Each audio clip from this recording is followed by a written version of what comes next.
I'm going to answer some questions in reference to the NCAA Men's College Basketball Championship game and college basketball as a whole. These questions have been posed to me via social media. However, if you have any sports-related questions, feel free to put them in the comment section below, and I will answer them in a future video. Question number one, and this was the most frequently asked, do I think Gonzaga was overrated? Let me give you a look back at the most recent history since 1976 when Indiana completed what I think will be the last unbeaten season we'll see in quite some time.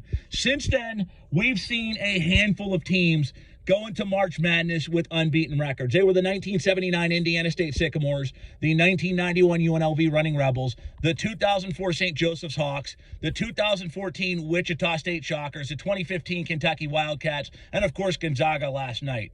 Of that list, only Gonzaga and Indiana State made the national title game. Paring that down even further, only UNLV and Kentucky made it even to the Final Four. All right. It is very, very difficult to run the table. The days of UCLA's John Wooden squads just killing everybody and finishing 4, 5, 6 years in a row unbeaten are finished. You will not see that again because the talent level and the playing field is much more even than it's ever been before. And I know people will point out, well, they played a patchy conference. Look, I understand that the West Coast Conference isn't the ACC. I know that St. Mary's and San Francisco are not Duke or North Carolina at their best, but they're also not St. Francis of Pennsylvania, God bless my home city school, or Mount St. Mary's of Maryland. But, you know, the WCC is constantly one of the better mid-majors out there. It's constantly producing good schools that are in the big dance like St. Mary's of California, like BYU, like Pepperdine when they're on. So, I mean, this is a good conference that, as I said, is one of the better mid-majors out there. And to say Gonzaga only got here because they were in a, quote, patsy conference, end quote, is doing the schedule they played an injustice. You're going to tell me that beating Iowa with Luka Garza was a patsy win? You're going to say beating Kansas was a garbage win? Are you going to tell me that beating USC with Evan Mobley, who is very likely going to be a top 5 pick in the NBA draft, was a gimme win? I mean, get the hell out of here. This is a good Gonzaga team that absolutely deserved the credit it got, and you know, they deserved the seeding and the hype that they were getting. The problem is, I think, lost in the hype and all the talk about the mid-major success and them being the first mid-major to win a national title since 1991, or if you want to say Villanova, some people will say them, and all the talk about Mark Few finally getting his first national title and them being the first team since the 76 Hoosiers to run the table is the fact that Baylor was an elite team that was just as good. I mean, any other year, ladies and gentlemen, this Baylor team is not just the #1 overall seed in the NCAA tournament, but they are the odds-on favorite to cruise through. This team looked invincible most of the season. They had the COVID hiccup where they had a couple of weeks off. They slipped up against Kansas. No shame in that game. By the way, who did Gonzaga beat this year? I digress. I mean, you know, they slipped up against Kansas, but they were virtually an unbeatable team all season long, and they caught fire in the tournament. We saw what they did to a damn good Houston squad in the Final Four. And, I mean, look, while they were beating Houston up, Gonzaga had a fist fight with UCLA that went to overtime and damn near went to a second overtime. So I think this was more the case of not Gonzaga being overrated, but I think it was a case of Baylor being criminally underlooked and to some degree by the national media lost in the shuffle with all this Gonzaga, unbeaten madness. Question number 2, do I think this was the worst NCAA championship game of all time? I'm not going to sit there and tell you what the other tournament games were like pre-85 when I first was able and old enough to watch them and understand what I was watching. I mean, I can't tell you what some of those wooden slugfest, slaughterfest were like when UCLA was dominating everybody, so I can't recall. I wasn't here for it. But I'll just tell you the ones I saw in my lifetime. This wasn't worse in 1990 where UNLV beat Duke by 30 points and the game was over before the Blue Devils ever took the court. This wasn't even worse than, Villanova beating Michigan back in 2018 where they beat them by 17 points, and it wasn't even that close.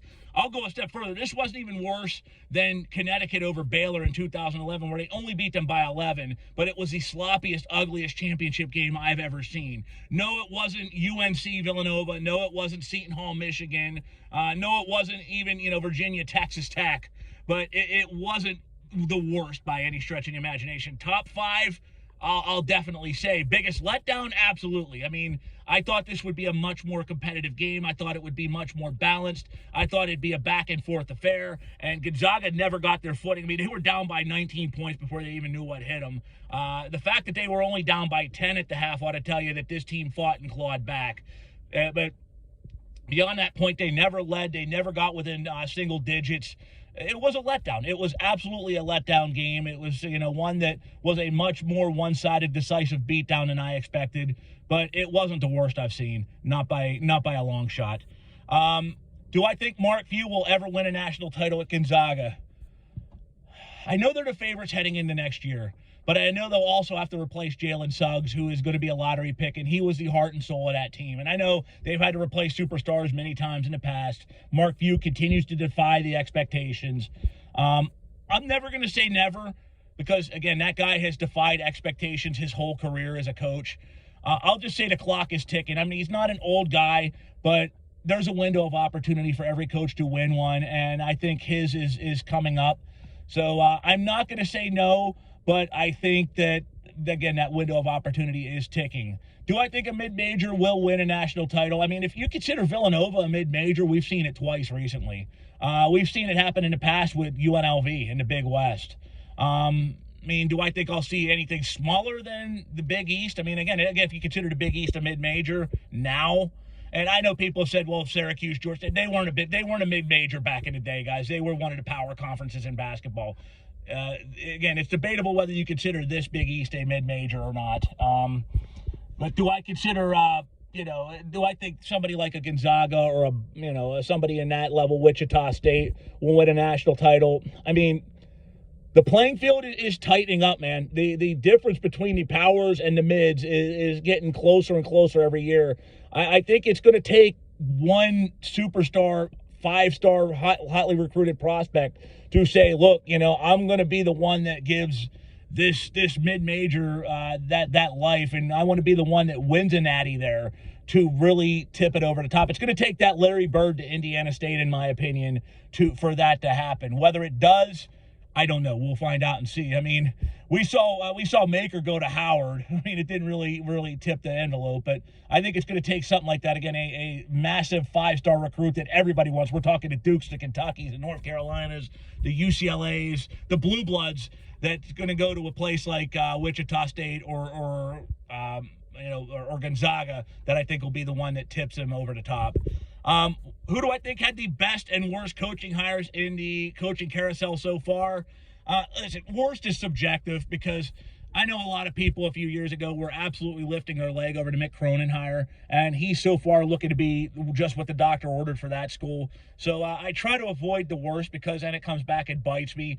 As for the best, I'm going to sound incredibly biased here as a Texas Longhorns fan, but putting that bias aside, how can you go wrong with them poaching away, in my humble opinion, one of the 6 best coaches in college basketball in Chris Beard? I mean, that guy is a proven winner who has done exceptionally well everywhere he's gone, every level he's gone, and who just 24 months ago had a Texas Tech program that had never been past a Sweet 16 and had been to the NCAA tournament just once in a decade prior to him taking over, all the way to the NCAA championship game and damn near winning it. They were an overtime away from cutting down the nets for the first time in school history. This isn't a program that's had sustained success. This isn't Kansas. This is a Texas Tech school that, as I said, getting to the tournament was an arduous task in its own right. He led him to an Elite Eight. He led him to a national title game. This guy is the real McCoy, and he's already starting to build a monster staff there, bringing in Chris Ogden from UT Arlington, to possibly in talks to bring in Rodney Terry from UTEP. I mean, I can't sneeze on that. I think that he is the guy who's going to lead Texas to national championship games and cut down the nets. I mean, the resources he's going to have in UT are going to be unbelievable. So, I mean, to me, no bias aside, I think that was a slam dunk hire. I also like Craig Smith to Utah. He's another one that is a proven winner everywhere he's gone, and he's proven he can win in the state of Utah and recruit there as well. I think that was a very good one. So to me, those were the 2 best. The 2 most questionable, I mean, again, I don't know. I mean, people sit there, and the ones that people most point out are Mike Woodson, but I don't think that's a bad hire either. I mean, Mike Woodson one with the Knicks and the Hawks. And I know the NBA game, the college game, two different things. And I know so many people have pointed out successful coaches in the NBA that haven't done so well in the college ranks. But he's putting together a nice staff as well. Getting Dane Fife was a huge win.